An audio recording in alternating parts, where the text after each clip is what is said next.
Muitíssimo obrigada, Davizito, sempre me salvando. Olá a todos, boa tarde, sejam todos muito bem-vindos ao nosso webinar. Hoje a gente vai falar um pouquinho sobre como agregar segurança no processo de desenvolvimento de software. Eu sou a Thaís, aqui do Senha Segura, né? E gostaria de lembrar a todos vocês que essa sessão está sendo gravada e que todos vocês que estão participando irão receber a gravação nos próximos dias pelo e-mail de vocês, tá bem? Eu peço também a todos que se mantenham em modo mudo e caso tenha alguma dúvida, as perguntas já podem começar a ser feitas através do campo do Q&A, tá bem? Daí a gente vai responder tudo ao final do webinar. Bom, hoje no nosso webinar a gente vai falar sobre qual o atual cenário do processo de desenvolvimento de softwares. Vai falar também sobre o que é o DevOps e alguns dados interessantes do mercado, a abordagem de segurança para DevOps, as suas ferramentas e também quais são os benefícios de segurança para a sua empresa. Aí, para tudo isso, a gente tem 3 super convidados especialistas que estão aqui com a gente. O Davi Muniz, que tem mais de 10 anos de experiência no Brasil e na Europa, atua aqui com a gente no Senha Segura desde 2017, auxiliando empresas a endereçar inúmeros aspectos de cibersegurança e principalmente tudo ligado à gestão de acesso privilegiado. Temos também o Felipe Pires, que trabalha como pesquisador e engenheiro de segurança da informação, além de ser palestrante e criador dos cursos de Malware Attacks Types, with Chain Methodology, e também o Malware Analysis. E, para completar, a gente tem o Guillaume Foulan, espero ter falado seu nome certo. Ele é engenheiro e desenvolvedor de software francês que atua já aqui no Brasil e, atualmente, ele trabalha aplicando os conceitos de DevOps nos processos de desenvolvimento de softwares. Sejam muito bem-vindos, meninos. Davi, é com você. Valeu, Tatai. Bom, queria mais uma vez agradecer ao Pires e ao Guillaume pela participação no nosso webinar. E eu queria começar falando sobre todo esse cenário, né, que a gente tem visto aí, pelo menos nos 2 últimos anos. A gente tem visto um processo, o que a gente chama de transformação digital, né, um processo de transformação que as empresas e a própria sociedade, né, tem passado, e que agora que veio a pandemia, né, isso acelerou ainda mais. E aí as empresas que não respondem adequadamente a esse processo de transformação, elas ficam para trás, né? Elas perdem vantagem competitiva. E aí, já trazendo isso para o universo do desenvolvimento, a gente tem visto um aumento no vazamento de dados, né, e violações que exploram vulnerabilidades no software. E aí a gente tem desde dos modelos, né, de cascata até os modelos de desenvolvimento ágil. E aí eu já queria pegar esse gancho e perguntar a vocês, ao Pires e ao Guillaume, como é que vocês veem essa transformação, né, dentro do desenvolvimento? Vocês já trabalharam com modelo em cascata, já foram direto para essas metodologias ágeis? Queria que vocês falassem um pouco da experiência de vocês trabalhando com esses modelos e como foi a evolução de vocês trabalhando. Posso começar com você, Guillaume, já que você é nosso convidado especial, mais que especial? O Pires, você é especial Obrigado. também, viu? Mas hoje o Guillaume está aqui com a gente. Vamos lá. Vai Fechou, lá. então vou começar aí. Boa tarde a todos, é um prazer estar aqui com vocês. Bom, para responder a pergunta, eu tive a sorte, eu acredito, de entrar numa startup como minha primeira experiência na área de TI, e eu fiquei de cara direto com métodos ágeis. Eu nunca cheguei a atuar com cascata. Então, desde o início, sempre fui bem flexível, né, na hora de entregar software, bem rápido, com sprint a cada 2 semanas, colocando novas funcionalidades em produção, coisas assim. Mas mesmo assim, de 5 anos para cá, né, eu consigo ver que os processos mudaram, né, os nossos processos de deploy, por exemplo, hoje inclui muito mais análise de segurança, por exemplo, está tudo muito mais automatizado do que era antes. E a gente sabe que o quanto mais nossos processos são automatizados, mais seguros, né, eles ficam, porque a gente consegue reproduzir com bastante frequência, e conseguir acompanhar, fazer poucas melhorias, né? E o objetivo é que, com repetição, a gente atinja maestria, né? Então, devemos ser bem focado nisso. Beleza. Bom, E você, Pires? bom dia, boa tarde, boa noite. Seja quando você vai ver isso, seja aqueles que estão assistindo a gente aqui agora. Obrigado, Guillaume, por ter aceitado aí o convite de vir bater esse papo com a gente aqui, né, sobre DevOps, DevSecOps. Obrigadão, Davi, Tatá, também por participar. Lembrar a todos aqui que estão nos assistindo aqui que a gente tem o botãozinho do Q&A, né? Ou se vocês quiserem comentar no chat também, não tem problema, a gente gosta da interação. Essa questão online fica um pouco mais difícil, né? Da gente muitas vezes falar, então fiquem à vontade de escrever alguma coisa no chat, a gente está aqui olhando, eu estou olhando também a todo momento. E, bom, indo um pouquinho para essa ideia, assim, do que o Davi perguntou, eu tenho uma história um pouco mais diferente do quando a gente fala de tecnologia, né? Eu não entrei diretamente nessa área técnica, eu vim de uma área de formação de processos gerenciais, essa parte mais gestão, administração, vendas e tudo mais. Quando eu entrei em tecnologia, né, eu acho que eu fui introduzido mesmo nesse momento de transformação digital mesmo, já também com modelos ágeis, assim, né? Então, eu não tive essa experiência antiga, como se trabalhava antes, eu já entrei nessa mesma pegada do Guillaume, que ele falou, né, de sprint, né, e isso até é uma coisa interessante de se comentar, porque a gente, por ser uma companhia, né, por ter empresa de segurança, ou a grande maioria das empresas de segurança, assim como o Senha Segura, entre outras, não tem muito essa cultura de trabalhar com sprint, assim, algumas coisas, a não ser aquela empresa que tem toda a sua criação como uma empresa já sendo uma startup, como o Guillaume falou, né? Assim como começando como uma ideia de desenvolvimento e indo para a segurança, como foi o caso, né, do Senha Segura lá no início dos primórdios, né? Começou com muito desenvolvimento, depois já voltou, focou em segurança.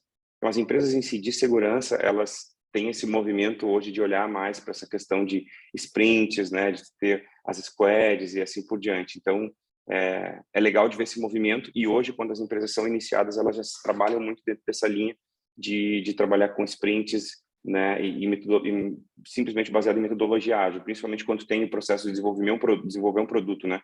Então tem que haver um brainstorm, tem que entender sobre regra de negócio, como se constrói esse produto, como todas essas áreas se conectam entre si, como se desenvolve isso, e aí, claro, olhando do prisma de segurança, como eu posso trabalhar com uma linha de segurança de produto, ou conhecido também como Product Security, né? Como é possível colocar segurança dentro do famoso ciclo de desenvolvimento de um software, ou o famoso SDLC, né? Software Development Life Cycle, onde eu coloco o S de secure, ou de security, enfim, na frente desse desenvolvimento, e como eu aplico, né, as questões de segurança dentro dessa construção toda.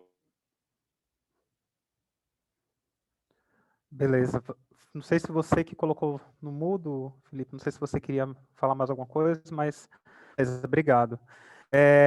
E aí, só complementando aí o que vocês já falaram, né, até o que o Guilherme puxou de automatização, o Gartner estima que as áreas que vão crescer mais, né, as áreas de TI que vão crescer mais durante esse período são o cloud, né, com a migração toda para os modelos remotos e modelos, até o próprio Zero Trust, que é a descentralização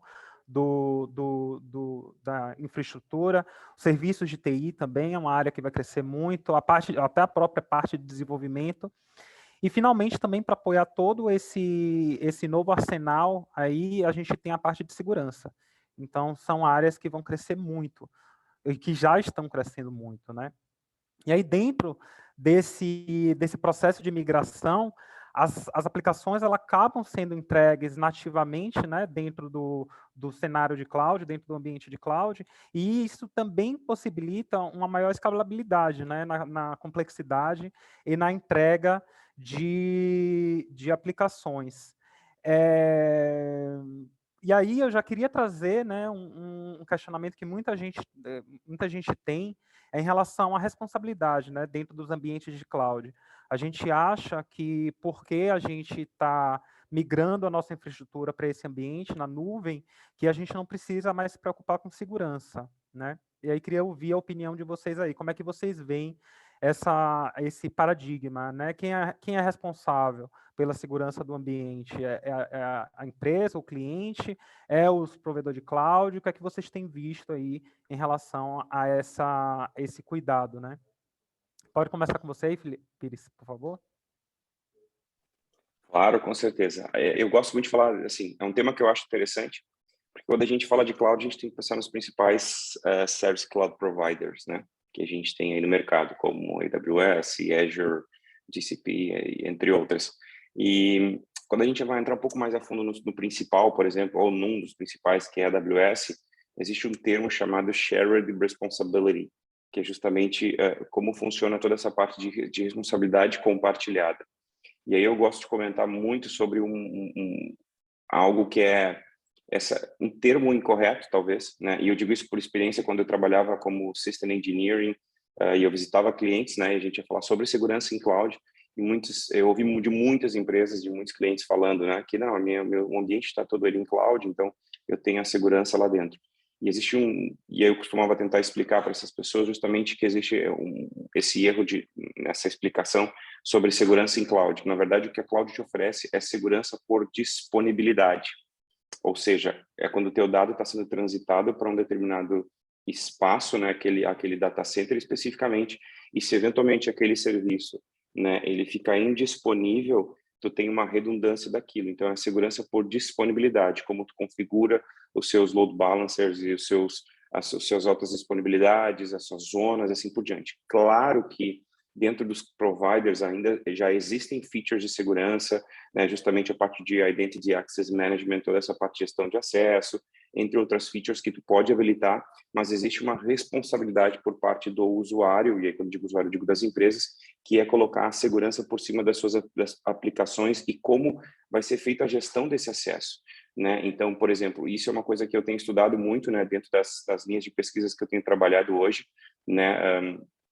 Assim como Advocates Sem a Segura, eu também atuo com pesquisas numa outra empresa, numa empresa da Suíça, né, onde o meu trabalho é muito focado em entender como funcionam as metodologias de ataques, né, isso em ambiente já olhando para a cloud, então faz muito sentido isso que o Davi perguntou. Então, é tentar entender como o atacante vai escalar determinado privilégio dentro do ambiente em cloud. Então, olhando para Azure, olhando para AWS, olhando para Google, como isso funciona, e aí entra justamente aquilo que a gente fala de segurança compartilhada, né? O provedor que vai te entregar essa segurança por disponibilidade e também existe essa questão por parte do usuário. Então, esse é o grande desafio, né? E aí acho que é interessante ter uma visão diferente do Gui, assim, do Guillaume, porque ele vem de um ambiente de desenvolvimento, né, onde ele também tem muito contato com DevOps, e aí antigamente, acho que não tem muito isso hoje, eu acho, pelo que eu tenho percebido, mas antigamente tinha muito aquilo, segurança é com time de segurança, e DevOps entrega infraestrutura. Aí, em cima dessa pergunta do Davi, eu já queria colocar a minha, meio que uma pergunta assim para o Guia, como, além depois dele dar essa resposta do que o Davi perguntou, eu queria que ele comentasse um pouquinho sobre como ele enxerga o time de segurança e o time de desenvolvimento, né, ou o DevOps em si, nesse paralelo junto, trabalhando como um time só, ou ele ainda vê o segurança como um blocker ali, né, alguém que coloca os tool gates e, meu Deus, vamos estragar essa sprint para não entregar e tal. Beleza, vamos lá. Bom, vou começar com a parte do Davi, então, sobre a questão do cloud. Acho que essa questão de responsabilidade compartilhada, ela tem muito a ver também com quem é dono do código, né? Geralmente é a empresa, né? Não é a AWS. A AWS ela só provisiona a plataforma que te permite distribuir a sua aplicação ou qualquer coisa para o mundo, né? Agora, se seu código está cheio de falhas de segurança, não vai ser a culpa da AWS algum dado exposto, algumas coisas do tipo, né? Então, acho que aí entra muito a questão de ferramentas que podem auxiliar no dia a dia para garantir que você faça a sua parte, enquanto a AWS, por exemplo, né, ou outra plataforma de cloud, faça a parte dela sobre segurança da disponibilidade, você faça a parte de você sobre não expor nenhuma vulnerabilidade crítica, né, que seja o WASP Storm Days, por exemplo, SQL Injection, Data Exposure, coisas do tipo, mas também outras maneiras de garantir que seu código, sei lá, não use licença, por exemplo, que são específicas para alguns contextos, e que seu software não respeita, ou coisas do tipo. Então, acredito que hoje, de fato, o dev ele tem que ser muito mais ciente disso do que era antes. Antigamente, agora o Felipe comentou, era um pouco o dev cria a sua aplicação, ele passa para uma equipe que avalia se ele tem falha de segurança, e depois passa para a equipe que distribui onde quiser, né?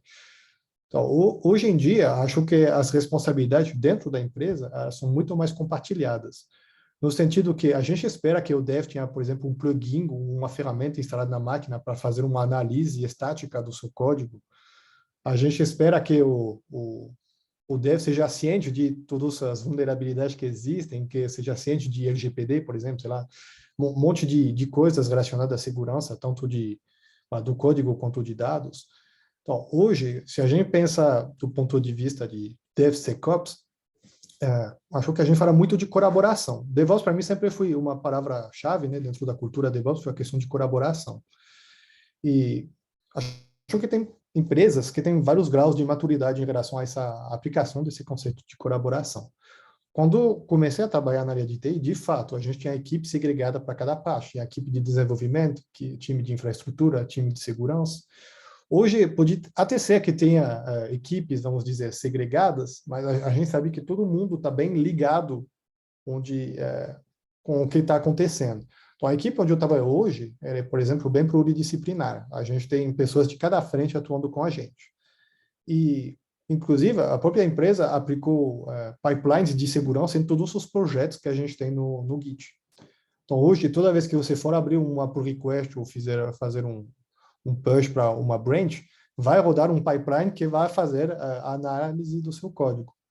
Então, aqui eu até falaria que a gente chega até além do DevOps ou do DevSecOps. Eu gosto muito da palavra NoOps, que fala que nem precisa mais, entre aspas, do pessoal de infraestrutura ou do pessoal de segurança, porque eles já disponibilizam uma ferramenta para os devs usarem.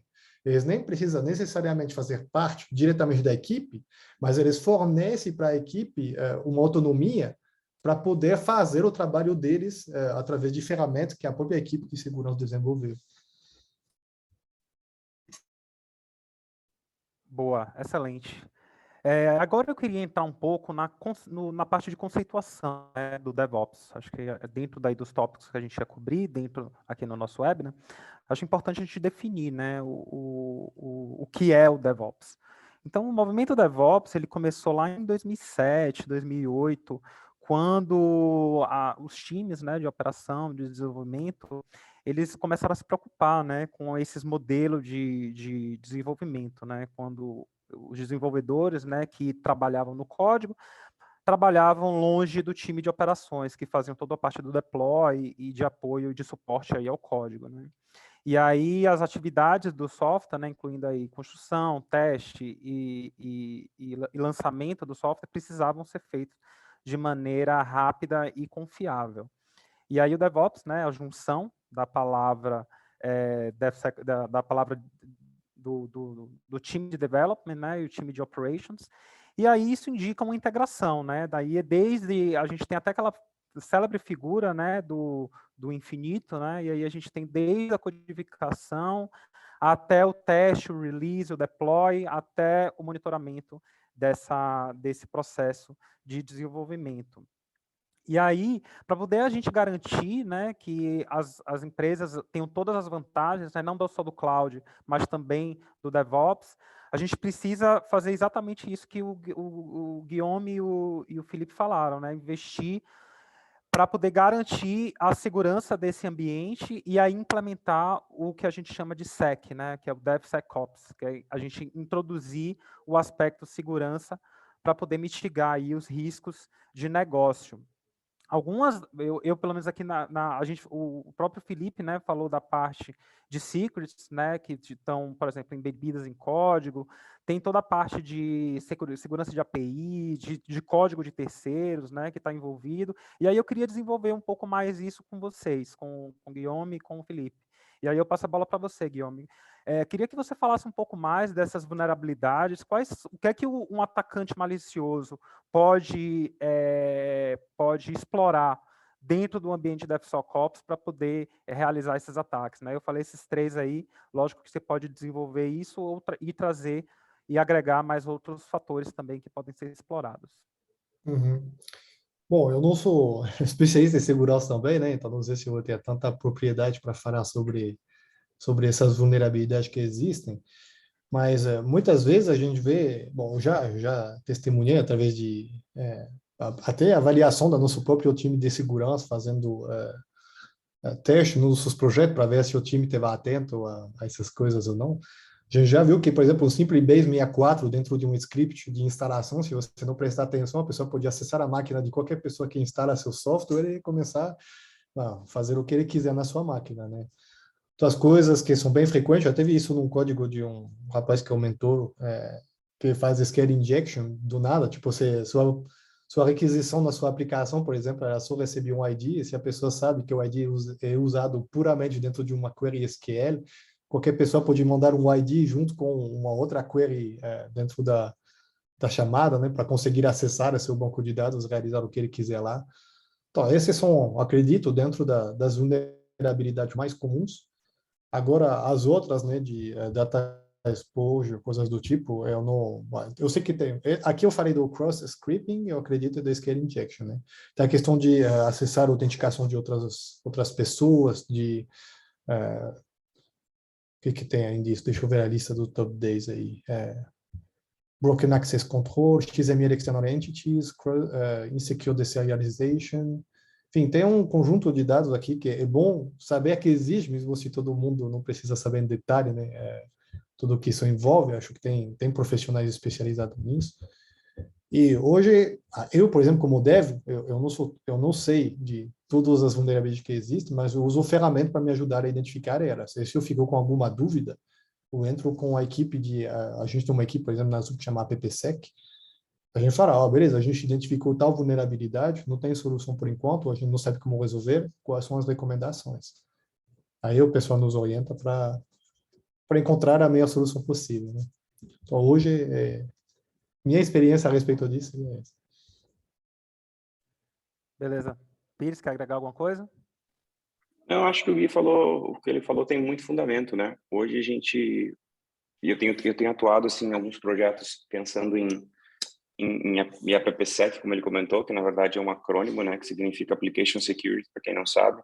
Ou seja, é um time que cuida de segurança de aplicações. Então, dentro de segurança, a gente tem os times de defesa, que antigamente eram do InfoSec, né? E aí começou a se dividir isso, por exemplo, para o Blue Team, que é o time que trabalha a parte de defesa, que trata as ferramentas de defesa e assim por diante, né?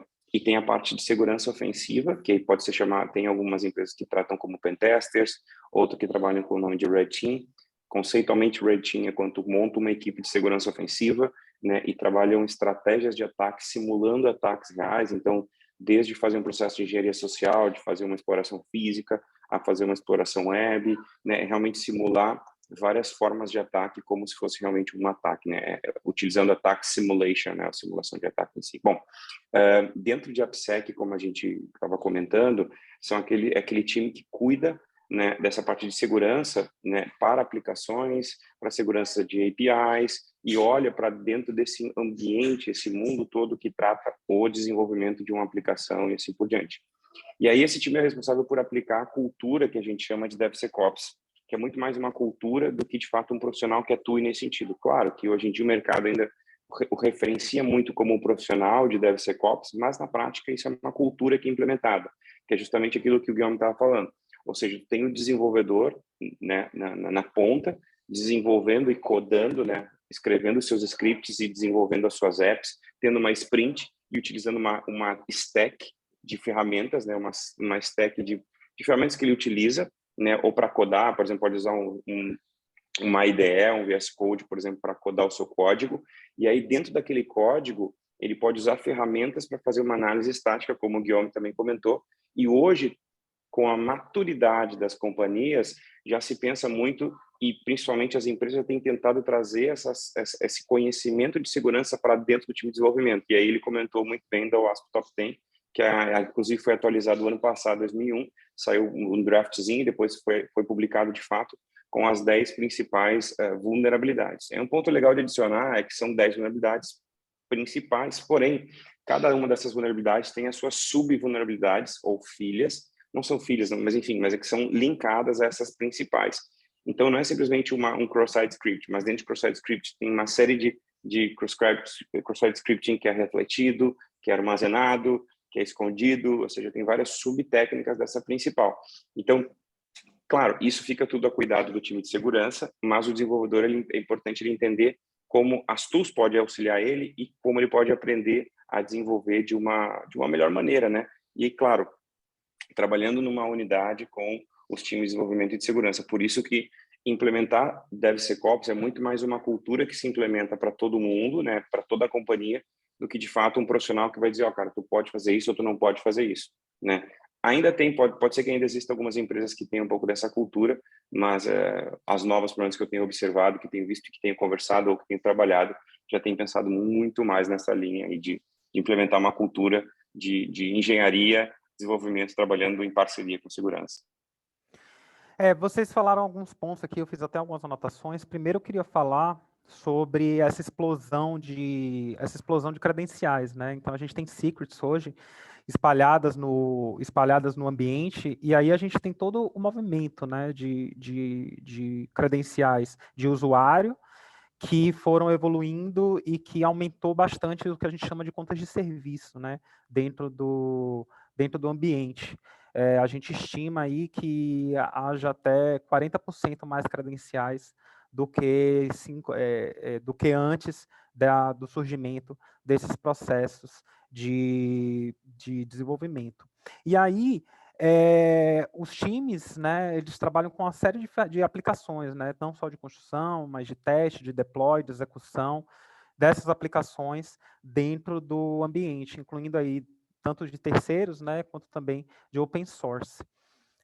O Jenkins, GitLab, Bamboo, eles armazenam, né, essas access keys e variáveis sensíveis dentro do ambiente que permite fazer uma série de modificações dentro da infraestrutura. E aí, para a gente ter uma ideia de como a segurança é necessário, né, reforçar a segurança nesse ambiente, de acordo com o Gartner, até o final de 2021, né, ano passado, essas práticas de DevSecOps iriam ser agregadas em até 60% dos times de desenvolvimento rápido. Para ter uma ideia, esse número era de 20% em 2019. E aí, eu já queria trazer uma provocação aqui em relação à utilização de ferramentas, né? A gente falou de automatização mais cedo. Eu queria saber de vocês o que é que vocês pensam desse processo de automatização. Vai eliminar a necessidade da gente ter pessoas gerenciando esse processo? Como é que vocês veem, né, esse nível de automatização? Vai ser suficiente isso para poder garantir a segurança, a gente criar simplesmente ferramentas e formas de detecção de não conformidades ou de incidentes de segurança? Como é que vocês veem esse movimento? Quer começar, Guilherme? Vou começar aí. Ainda mais que eu trabalhei num projeto de automação nesses últimos anos, tá bem, tô bem acostumado a falar sobre esse tema.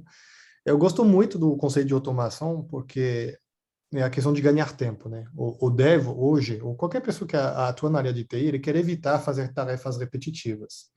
E hoje tem até um termo que foi usado no livro de SRE da Google, Site Reliability Engineering, que fala de TORs. TORs são ferramentas que são geralmente manuais, que gastam tempo, e à medida que seu projeto cresce, eles consomem cada vez mais tempo, eles crescem com o projeto. Então, vira uma bola de neve, né, basicamente, com o tempo. A automação é muito boa para evitar esse tipo de perda de tempo, vamos dizer. Se você conseguir automatizar uma tarefa simples para ela ser executada a cada hora ou cada dia, isso é perfeito, que aí você economiza o tempo de uma pessoa para atuar em uma tarefa mais complexa, ou talvez que agrega mais valor ao seu negócio. Então, tipicamente, por exemplo, na área de TI, a gente tem, quando você tem uma aplicação no ar, por exemplo, você geralmente tem uma equipe de suporte ao cliente. Se algum cliente tem um problema, eles vão abrir um chamado, esse chamado tem um tempo para ser atendido, etc, etc. Se você conseguir automatizar a execução de algumas resolução de problemas, você vai economizar tempo para resolver os problemas dos seus clientes. Então, você vai conseguir agradar seus clientes com mais velocidade, mas também você vai liberar uma pessoa que talvez fazia isso o tempo todo para trabalhar em, talvez automatizar outros processos mais complexos, coisas do tipo. Agora tem uma coisa que precisa sempre ter em mente quando a gente fala de automação, é a parte de responsabilidade também. Beleza, eu automatizei meu processo aqui, mas se esse processo ele realiza alguma operação e que essa operação dá um problema, quem vai ser responsável pelo problema que ocorreu? Aí que entra muitas conversas. O que a gente deve automatizar e até onde? E até, então, como, né? Então, são sempre assuntos interessantes a serem discutidos. Eu acredito que hoje a gente fala muito mais de automação em processo de pipeline, por exemplo, de CI/CD, né? A gente vai disponibilizar nossa aplicação. Nossa aplicação, em vez de passar por 50 times para ser aprovada, a gente vai pedir para cada time automatizar seu processo, em vez de fazer um deploy em talvez um mês, igual acontecia no passado. Hoje você consegue fazer talvez em 1 hora, porque cada time colocou sua pedra dentro da estrutura, né? Então, eu falaria isso. Automação é, de fato, um dos pilares, né, do DevOps. Então, ferramentas para automatizar processos sempre são bem-vindas. Então, dentro de DevOps e devidamente no DevSecOps. Mas automatizar tem sempre que guardar isso em mente. Beleza, a gente automatiza, mas essa operação que a gente automatizou, beleza, se houver algum problema, quem é responsável? Isso é algo que você tem que ter em mente também. Ainda mais se você fala de segurança. Porque segurança é qual nível, né? A gente falou de cloud, a gente falou de dev, mas beleza, se a segurança envolve uma terceira parte aqui, essa terceira parte já está fazendo a parte dela, essa terceira empresa ou terceira área faz a parte dela. Então, enfim, quando automatizar tem que ter em mente que cada pedaço da automação tem que ser seguro, por exemplo. Você não pode ter um processo que é todo seguro e no final tem você manda o binário do sua aplicação para um terceiro, e esse terceiro não tem nenhuma segurança nos processos dele, né? Então, tem um monte de pontos, né, a levar em consideração quando a gente fala de automação. Eu concordo isso com o Gui. Acho que faz todo sentido isso, né? Olhar para todo o ciclo, né, Gui? Desde o início até o final, e não só isso, mas os terceiros, né? Porque hoje em dia tem muitos terceiros dentro do ciclo, né? Seja ele através de um terceiro que é, por exemplo, eu tenho uma app que gera no final do dia um endpoint, né? Não um endpoint, quando eu digo é uma URL, né? Ela vai buildar uma aplicação, vai gerar um endpoint ou uma URL, e aí essa URL vai ser consumida por um terceiro, como também tem as bibliotecas que eu atacho ao meu código, que também são bibliotecas terceiras. Então, tudo isso eu preciso avaliar no processo de automação. E aí eu queria aproveitar, antes do Davi falar, eu queria que, já que a gente está falando sobre DevOps, o Gui falou 2 termos que eu acho que são importantes ele esclarecer para quem está nos assistindo ou para quem vai nos assistir depois, né? O que seria, ou se ele pode explicar melhor dentro do desenvolvimento, o que significa o CI/CD exatamente? Por que dessa importância dentro desse ciclo? CI é Continuous Integration, CD é Continuous Deployment. Então, tem uma questão que é a integração de todas essas partes, né, do seu fluxo, e depois a parte de distribuição, de fato, da sua aplicação para os clientes, né? Então, hoje, a gente acostuma juntar os dois, porque a gente faz um processo só que encapsula tudo, né? Só que esse fluxo, ele vai ser dividido em várias partes. Então, por exemplo, você vai ter... Vou pegar um projeto que eu estou trabalhando no momento, por exemplo, a gente vai ter uma parte que vai compilar no seu código e criar um binário. Mas depois você quer distribuir esse binário, beleza. Existem vários sistemas operacionais diferentes. Então, você vai ter a Linux, você vai ter a macOS, você vai ter a Windows. Então, você vai ter que criar o pacote de distribuição para cada um desses. Beleza, eu tenho meus pacotes de distribuição. Agora, como que eu compartilho eles com a comunidade, né? Eu tenho que pôr eles, por exemplo, no cloud, para a pessoa ter uma URL para poder baixar eles. Mas qual que é o meu cloud? Sei lá, vai ser a AWS. Então, você precisa de credenciais da AWS para acessar, depois você precisa ter um bucket para conseguir armazenar seus binários, depois você precisa ter um CloudFront, que vai ter um domínio que vai redirecionar para esses binários.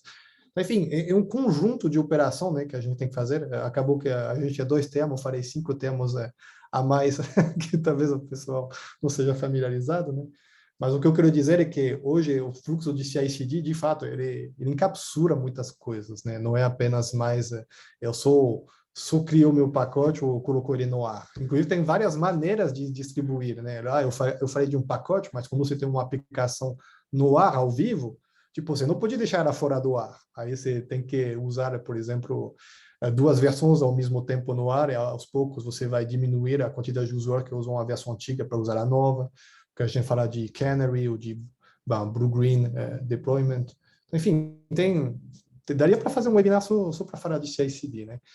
Mas hoje tudo isso que envolve um pipeline de deploy, quando a gente fala de CI/CD, Continuous Integration e Continuous Deployment.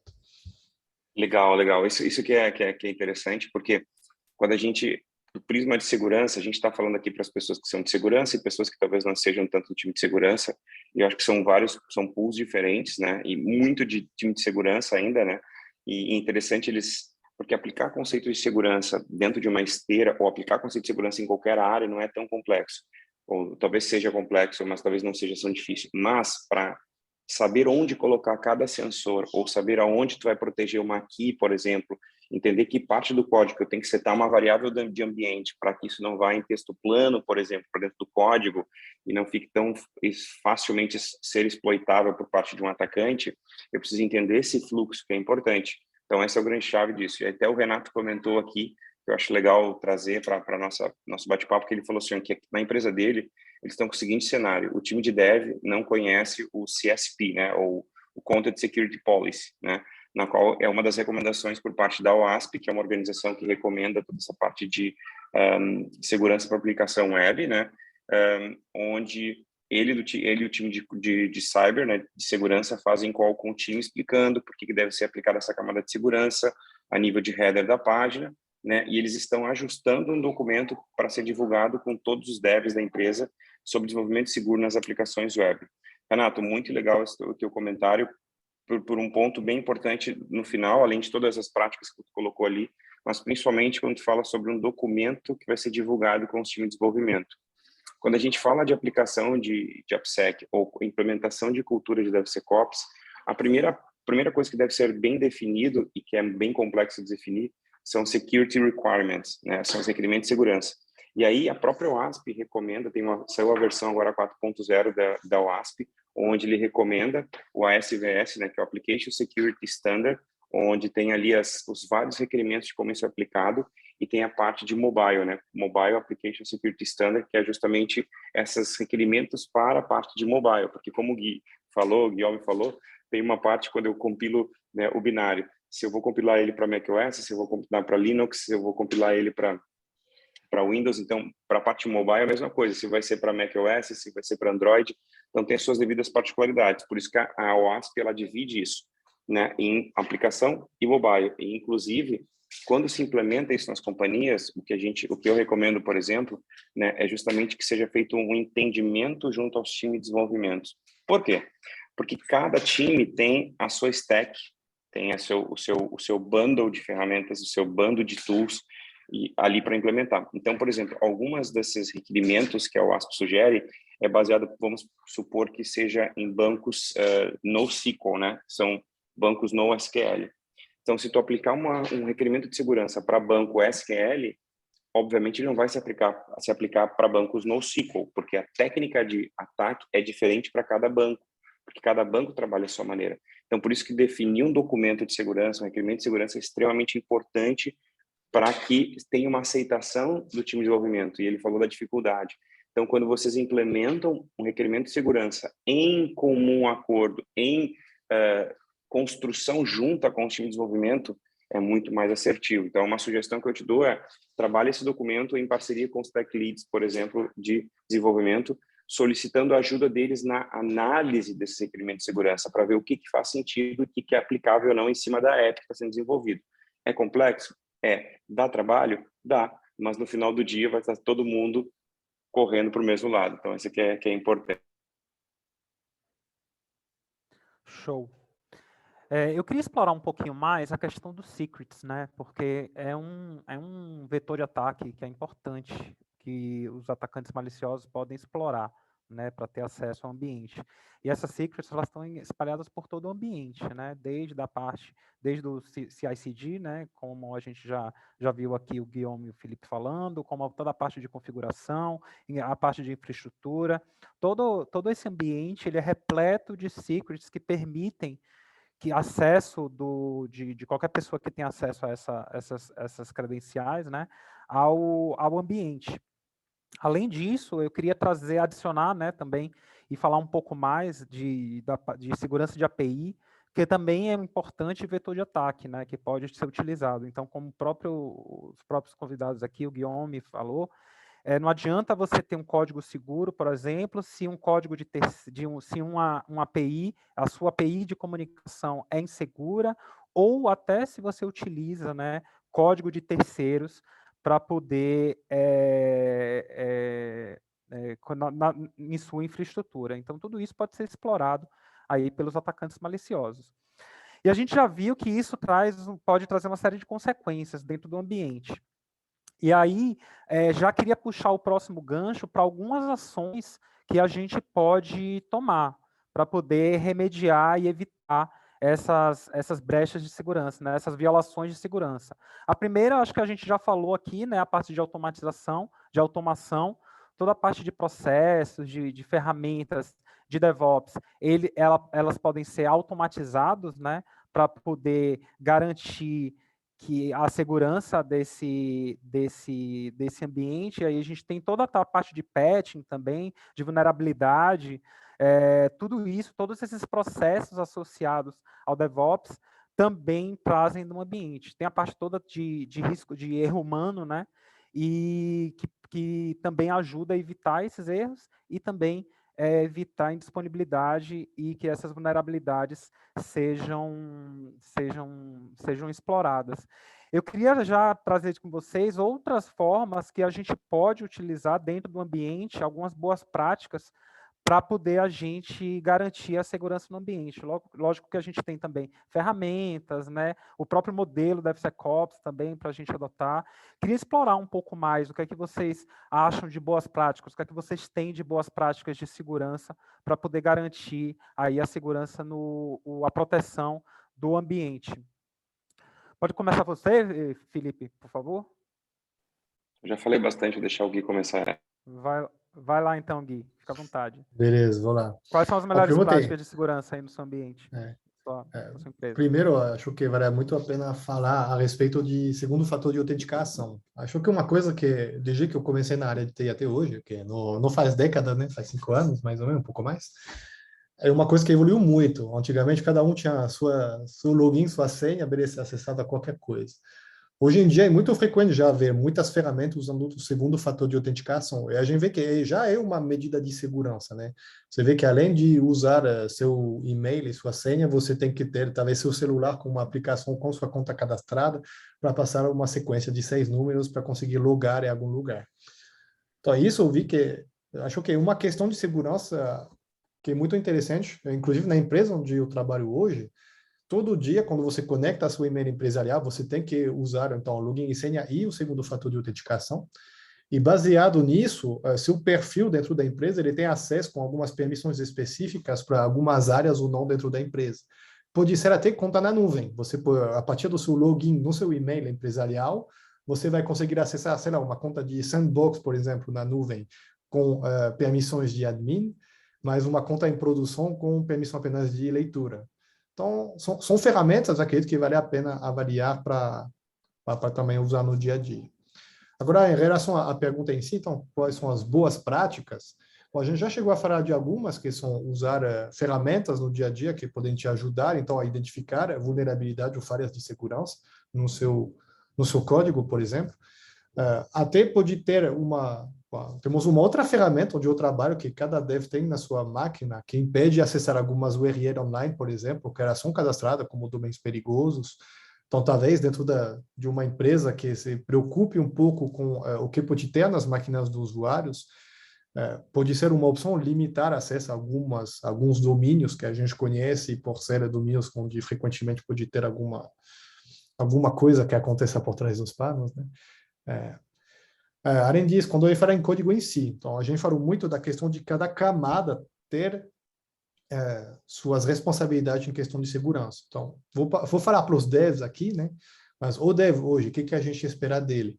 Não precisa saber de cor tudo o que existe de vulnerabilidade no mercado, mas, por exemplo, sei lá, existem várias ferramentas open source que podem ser usadas para te ajudar no dia a dia na análise, né, de código estática. Então, por exemplo, tem o Snyk, tem o RUSEC, que é da Zup, inclusive, que é uma ferramenta open source também para detectar vulnerabilidade. Então, você pode muito bem baixar, eles têm 2 CLI, então são 2 Command Line Interface que você pode usar no seu terminal.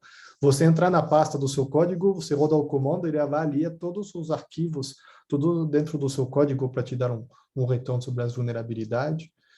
Essas próprias ferramentas podem também ser usadas dentro do seu pipeline de CI/CD. Então, você faz isso na sua máquina local, beleza.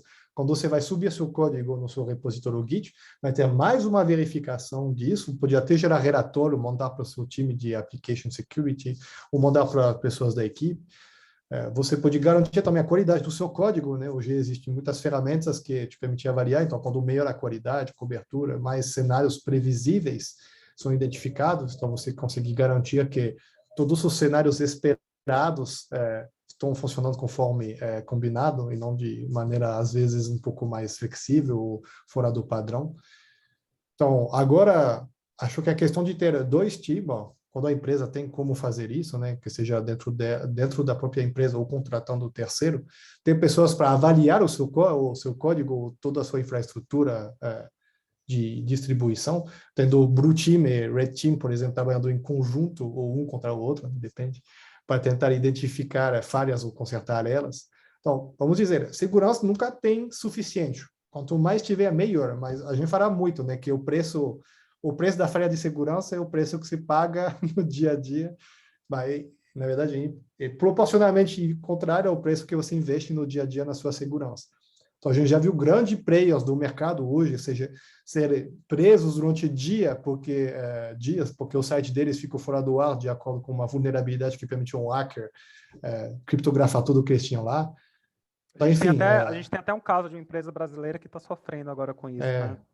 Então, a gente vê é muito frequente ver isso, de 2 anos ou 3 anos para cá, todo mês tem uma história dessa, né? A gente acompanha muito isso. Então, a gente vê, talvez são empresas que não foram rápidas o suficiente a conseguir aplicar essas normas, regras de segurança em todas essas camadas para ser protegidas de maneira eficiente. Enfim, é isso. E eu acho que quando a gente olha para o OWASP, por exemplo, né, uma recomendação essas principais falhas que a gente tem observado no mercado, elas não são baseadas no zero day, né? Infelizmente, digamos assim. Até essa última hora que tu comentou, Davi, eu não cheguei a entrar muito no detalhe, mas a grande maioria das falhas que eu tenho observado nos últimos tempos, todas elas são mapeadas em cima de misconfiguration, né? Ou seja, uma configuração mal feita, alguém que não seguiu uma best practice, né, uma melhor prática de uma ferramenta que está sendo implementada. Então, a ferramenta ela te ajuda, né, para te trazer informação, mas é muito mais do que implementar uma ferramenta, o quanto a cultura de fato está sendo colocada ali dentro, né? Então, por exemplo, quando a gente olha para a parte de API que tu comentou, né, que é um item importante, eu não me engano se foi, não me lembro se não estou enganado, ou foi 2018 ou 2019 que saiu a API Security, né, o top 10, digamos assim, de API, e ali tem alguma série de falhas que tem essas top 10 assim, e uma delas continua sendo voltada à misconfiguration, né? Ou seja, as principais aplicações de como tu coloca, como tu aplica essas configurações em cima do protocolo, em cima do HTTP, como uma misconfiguration, uma falha de configuração na app, quando isso autentica utilizando HTTP, por exemplo, uma permissão específica, não utiliza as melhores práticas. Então, tudo isso acaba se baseando, no final do dia, em settings, né, que eu não coloquei, uma configuração específica que eu coloquei em determinada ferramenta. Então, eu tenho o set de ferramentas, só que eu não utilizo as melhores práticas, como, por exemplo, o MFA, né? Ou seja, tem ali, mas eu não quero ter uma aplicação no meu telemóvel, não, desculpa, no meu celular.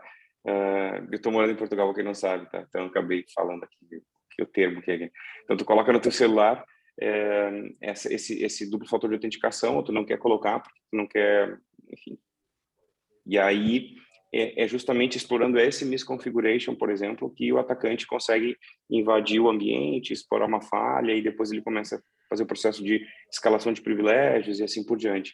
Então, as recomendações foram dadas aqui, não vou ficar me repetindo, mas quanto mais informação a gente tem e quanto mais documentado a gente tem as coisas, eu gosto de citar isso, até porque foi um dos pontos ali que o Renato trouxe, né?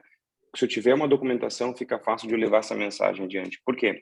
Porque eu vou dizer assim, baseado neste documento aqui é que eu estou sugerindo essa ferramenta.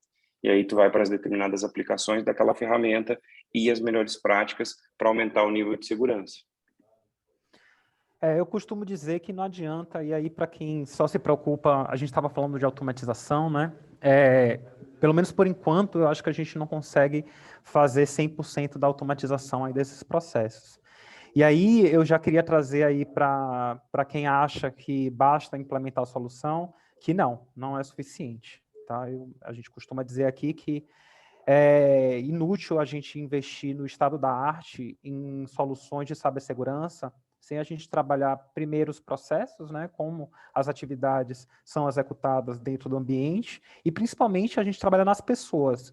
A gente tem visto muita exploração de vulnerabilidade através de engenharia social, através de exploração desse elo que a gente considera mais fraco.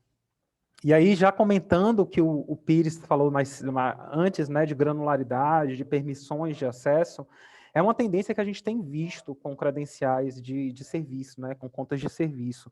Elas são cada vez mais numerosas e o acesso que elas trazem é cada vez mais granular. Então, primeiro você precisa suportar, né, entender essa granularidade, e a própria definição desses perfis de acesso, desses níveis de acesso é um desafio para os times de segurança, né? Muitas soluções de cloud e de desenvolvimento, elas trazem essas granularidades padrão, mas eu acho que, pelo menos na minha opinião, a gente não pode contar apenas com esses acessos pré-definidos, né? E aí, já trazendo o gancho do Zero Trust, que eu acho que é um ponto que a gente sempre traz, né, Pires, nos nossos webinars, é a questão do Zero Trust, né? Que você traz toda a parte do Never Trust, né? Always Verify. Que aí você tem toda essa questão do MFA, né, que o Guillaume trouxe, para poder você se certificar que aquela identidade, aquela secret, aquele usuário e tem o privilégio e pode realizar aquelas ações privilegiadas. E aí, E não só isso, Davi. Desculpa te Pode interromper, não só isso, mas eu acho que esse é um tópico bem importante, porque quando a gente está falando hoje em dia com a questão de trabalhar em cloud, né, em ambientes em cloud, como o Gui também tem comentado aí, né, sobre toda a questão de como comita, builda, coloca num bucket S3 e assim por diante. Então, todo esse fluxo de como isso funciona, cada vez mais o conceito de least privilege é importante, né? Ou seja, eu vou dar o menos privilégio possível para que determinada pessoa acesse determinada app. E aí entendam que a gente não está dizendo assim, least privilege parece assim, o cara está sendo um blocker na minha vida, né? Vai estragar meu sprint, eu não vou conseguir entregar meu sprint, não é isso. Mas é trabalhar porque a gente tem essa granularidade, como a gente comentou, a gente tem o time de desenvolvimento, a gente tem o time de DevOps, a gente tem o time de cloud, a gente tem o time de arquitetura, tem o time de engenharia, a gente tem vários times e que às vezes se misturam dentro do mesmo time, né? Ou são perfis diferentes, ou é uma pessoa em cada time, e aí tu precisa setar, né, basicamente perfis de acesso para cada uma dessas pessoas, né? Então são coisas importantes dentro dessa implementação da cultura de Zero Trust que se coloca por dentro disso, né? E aí até um pouco antes do Guilherme falar, eu tenho visto muito isso nas pesquisas que eu tenho feito, porque existem muitos providers de cloud hoje que, por exemplo, tu acessa, vamos imaginar que eu tenho um acesso, por exemplo, a uma determinada feature dentro de um provider, mas esse provider tem um botão lá, basicamente de enable, onde eu posso habilitar uma função que me dá acesso a outros recursos. Então eu acabo escalando o privilégio a mim mesmo. Eu vou fazer usar essa frase que não está muito certa, mas eu estou me auto-escalando a mim mesmo, entendeu? O privilégio por um simples enable. Então ele acaba sendo uma própria feature dentro do provider que está tentando me facilitar a vida, mas na perspectiva de segurança acaba sendo uma brecha para os atacantes, né? Então, gerenciar esses acessos é extremamente importante.